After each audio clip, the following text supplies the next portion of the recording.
untuk seleksi tahap pertama itu secara otomatis diangkat menjadi P3K paruh waktu. Kalau paruh waktu ini sistem penggajiannya masih diserahkan ke daerah. Karena gaji yang terbatas ini hanya tinggal 500.000 Pak. Memang Pak, dalam kondisi yang berat ini 500.000 itu memang pilihan yang sangat sulit. Non ASN tenaga guru yang tidak bisa mendaftar di sistem kedua, padahal mereka memang sudah puluhan tahun mengajar Pak, cuman memang ada di swasta. Kami sudah beberapa kali bertemu dengan BKPSDM terkait non ASN. Pertama, sampai dengan hari ini surat menyurat dari BKN dan Kemendagri itu lebih banyak mengatur tentang tenaga kontrak database. Sementara tenaga kontrak non database itu belum begitu tuntas penjelasan di suratnya, hanya diminta untuk mendaftar di pendaftaran tahap kedua ini. Rata-rata yang tidak mengikuti CPNS sudah mendaftar. Yang jadi problem Pak Bupati ini non database yang sudah ikut CPNS dan itu banyak. Sementara yang rata-rata ikut CPNS itu adalah orang-orang yang dibutuhkan di OPD masing-masing. Contoh misalnya di protokoler, itu mereka semua ikut CPNS karena di tahap awal tidak ada informasi terkait bisa mengikuti seleksi P3K tahap kedua. Seleksi tahap kedua itu nanti dijelaskan oleh surat BKN itu di saat proses tahapan CPNS sudah selesai, baru masuk itu. Sehingga mereka yang sudah mengikuti CPNS, kecuali yang tidak memenuhi administrasi, masih bisa mengikuti daftar tahap kedua. Karena di surat edaran Menpan itu daerah dapat menganggarkan untuk mereka jika masuk di tahap 1, diseleksi tahap 1 dan 2. Itu tentu berapa kali kami bertanya, memang jawabannya masing-masing. Ibu Isti menjawab ya, Pak Yudi menjawab tidak boleh, lalu ada lagi menyampaikan jawabannya dikembalikan ke daerah. Terkait yang kedua Pak, penganggaran terhadap non database ini juga ikut menjadi problem. Contoh di DLH dengan Disporapat, mereka tentu tidak bisa masuk dalam sistem pendaftaran itu karena, atau mungkin hampir di seluruh OPD cleaning service-nya atau wakilnya, karena mereka tidak punya ijazah. Sementara persyaratan untuk upload itu ya ijazah. Nah, kalau misalnya mereka tidak terakomodir di penganggaran, akan jadi masalah nanti di penyapu jalan. Sementara Kemendagri sudah mengirimkan surat terkait akun terhadap paruh waktu tersebut. Jadi rata-rata yang database yang tahap pertama itu, seluruh tenaga kontrak yang tahap pertama untuk seleksi tahap pertama itu secara otomatis diangkat menjadi P3K paruh waktu. Nah, P3K paruh waktu ini Pak ada keselangkah lebih maju dari tenaga kontrak sebenarnya.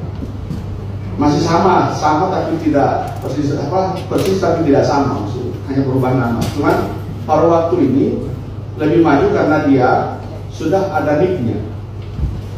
Kalau tenaga kontrak belum ada NIK-nya. Dan kemudian penganggarannya berbeda dengan P3K paruh waktu itu. Penganggaran P3K paruh waktu sudah diatur secara regulatif lewat mekanisme penggajian yang hampir sama dengan penggajian PNS. Kalau paruh waktu ini sistem penggajiannya masih diserahkan ke daerah.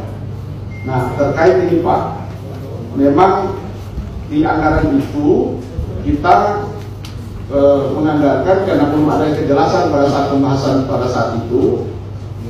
TAPD menganggarkan sekitar 6 miliar lebih untuk tenaga paruh waktu. Sementara Menpan dan Mendagri bersama Kepala BKN di saat kita Zoom meeting itu sudah mewanti-wanti untuk tidak melakukan PHK, satu, tidak merumahkan, dua. Nah, problemnya sekarang Pak, mohon ini juga jadi bahan pertimbangan. Sekarang itu mereka karena gaji yang terbatas ini hanya tinggal 500.000 Pak. Yang terakhir Pak, terkait dengan masalah berikut, non ASN tenaga guru yang tidak bisa mendaftar di sistem kedua. Padahal mereka memang sudah puluhan tahun mengajar Pak, cuman memang ada di swasta. mereka menanti kejelasan terhadap kebijakan pemerintah terkait non database yang sudah mengikuti seleksi CPNS, kemudian non database yang berada di sekolah-sekolah. Nah, cuman memang kalau di sekolah-sekolah itu agak sedikit lebih baik karena mereka ada termasuk sertifikasinya. Jadi ada gajinya di atas 2 juta.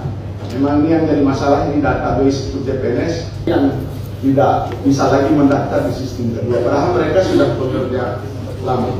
Itu saja yang mohon petunjuk dan kebijakan itu. Ikut CPNS itu sudah ada hasilnya.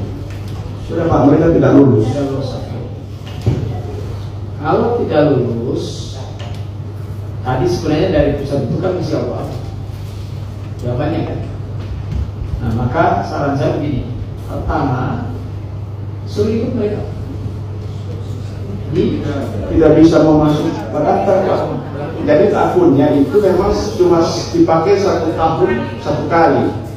Nah, mereka sudah gunakan. Sehingga mau masuk lagi tidak bisa, langsung ditolak oleh sistem.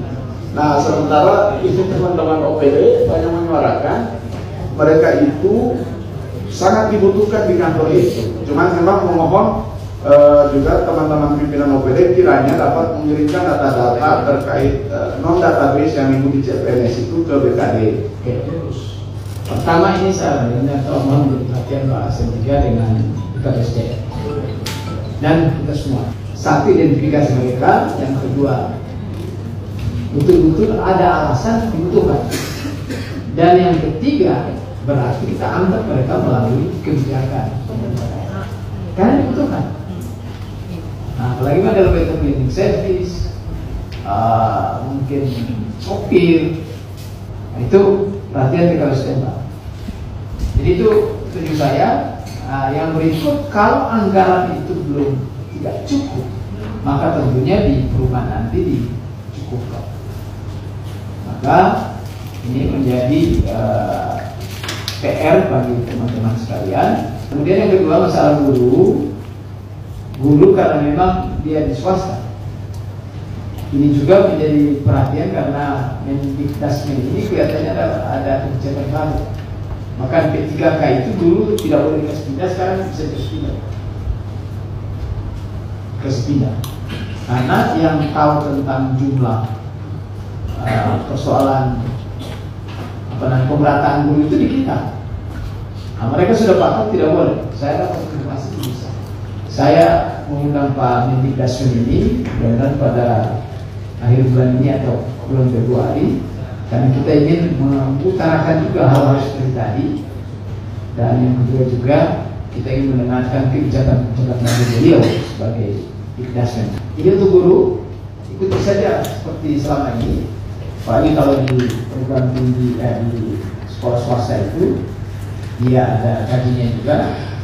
Dan yang kedua, mana bos tidak salah dan seterusnya yang boleh menanggulangi gajinya. Apalagi dia sudah dapat sertifikasi guru. Mungkin menjadi perhatian Pak Kadis Dikbud adalah mendorong mereka untuk mengikuti sertifikasi. Sehingga kalaupun gajinya di bawah, tapi sertifikasinya dapat, maka insya Allah itu menjadi menambah pendapatan dia untuk kita belajar bersama. Kira gitu Pak.